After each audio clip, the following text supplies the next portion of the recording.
Agencies के दुरुपयोग का मामला एक तरफ है, लेकिन नीतीश कुमार जब बीजेपी से अलग हुए तो बार बार जो बात कही गई वो यही बात कही गई कि 2024 की तैयारी कर रहे हैं वो। लेकिन अरविंद केजरीवाल तो कह रहे हैं, उनकी पार्टी तो कह रही है कि नरेंद्र मोदी के खिलाफ 2024 में चेहरा तो अरविंद केजरीवाल होंगे। देखिए, हर पार्टी के पास अधिकार होता है अपने नेता के विषय में कहना, अपने नेता को प्रोजेक्ट करना, बताना कि उनके नेता में सबसे बड़ी योग्यता है। हमारी पार्टी भी इस बात को मानती है, पूरे बिहार की जनता और देश के लोग भी इस बात को समझते हैं कि आदरणीय नीतीश कुमार जी में प्राइम मिनिस्टर बनने के सभी गुण मौजूद हैं। उन्होंने राष्ट्रीय स्तर पर भी इतने पदों को संभाला है कि कोई भी कह सकता है कि वो प्रधानमंत्री जब बनेंगे तो देश को एक नई दिशा देंगे। और बिहार से एक सकारात्मक संदेश पूरे देश में गया है। आपने देखा है कि जिस तरह भारतीय जनता पार्टी ने हमेशा जोड़ तोड़ की राजनीति की है, बिहार पे जिस तरह से सत्ता से बेदखल हुए हैं वो लोग, एक बौखलाहट है उनके अंदर, पॉलिटिकली बहुत फ्रस्ट्रेटेड है वो लोग, इसलिए जिस तरह के बयान उनकी तरफ से आते रहते हैं। और समझना ये जरूरी है कि देश में जो चुनाव होते हैं वो मुद्दों पर आधारित होकर लड़े जाने चाहिए।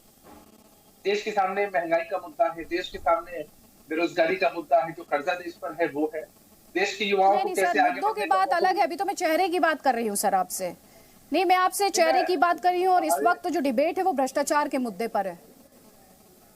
भ्रष्टाचार के मुद्दे पर अगर आप तो जेडीयू को किसी और पार्टी का, मैं आपसे जो सवाल पूछ रही हूँ सर, सवाल का अगर आप जवाब देंगे तो ये डिबेट जो है ज्यादा सार्थक होगी और दर्शकों को भी ज्यादा समझ आएगी, क्लैरिटी मिलेगी। अगर अरविंद केजरीवाल की पार्टी ये क्लेम कर रही है कि अरविंद केजरीवाल ही 2024 में नरेंद्र मोदी के खिलाफ चेहरा है, तो जेडीयू और नीतीश कुमार इस कॉन्टेस्ट में कहां खड़े हैं? बहुत बेसिक सवाल है, इस सवाल का जवाब।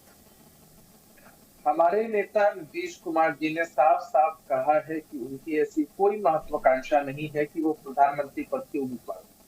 हमारी पार्टी ऐसा जरूर चाहती है, लेकिन हमारे नेता ने हमेशा समय समय पर इस बात का खंडन किया है। और आप आम आदमी पार्टी की बात कर रहे हैं, आम आदमी पार्टी के लोग क्या कहेंगे कि अरविंद केजरीवाल में पोटेंशियल नहीं है, उनके नेता में इतनी ताकत नहीं है कि वो प्रधानमंत्री पद के उम्मीदवार बन पाए।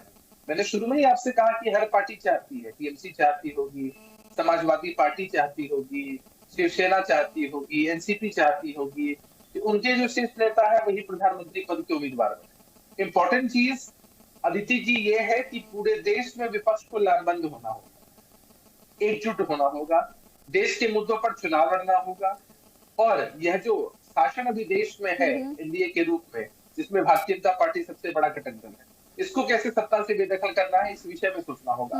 आने वाले समय में चेहरा कौन होगा, ये तो सभी विपक्षी दल जब एक साथ बैठेंगे, एक साथ समन्वय बनेगा तो ये चीजें तय हो जाएंगी। लेकिन महत्वपूर्ण विषय यही है कि जो 2014 में आ चुके हैं, ऐसा करना है कि 2024 में ये लोग नहीं आए, ये हमारे नेता की इच्छा है। उन्होंने साफ साफ कहा था, आप लोगों ने प्रेस के लोगों ने इस बात को कवर किया था कि जब विपक्ष को एक साथ आना होगा।